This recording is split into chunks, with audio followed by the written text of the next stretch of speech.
Indiana farmers were counting on high yields this fall after a promising planting season this spring. But the lack of rain and the scorching heat are really taking their toll on corn crops.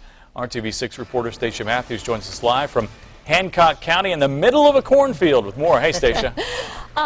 Hey, Todd, I am in the middle of the cornfield, and like you mentioned, the farmers were very optimistic.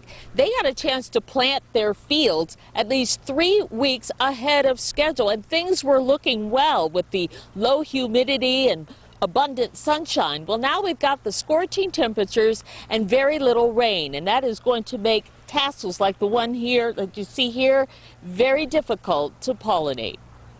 At the Hancock County Fair, some farmers are spending their free time judging 4-H competitions. They've already judged their corn crops. We saw crops that look wilty from not having enough moisture, and the corn that's rolled and rolled tight. When the leaves roll like this, corn is trying to protect itself from the heat. The stalks are thirsty, but there's very little farmers can do. It breaks our hearts and also breaks our billfolds. Don Vilwalk is the president of the Indiana Farm Bureau. He says Indiana corn crops are in jeopardy. It's pollinating season.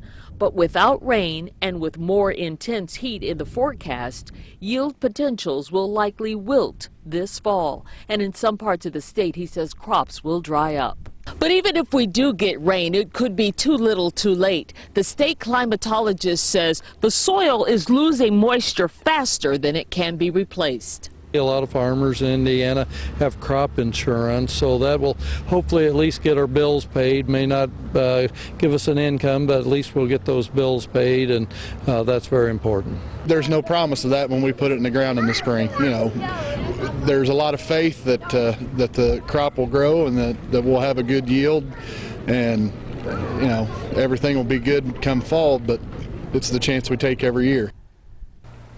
Now, those higher commodity prices could mean higher food prices this winter.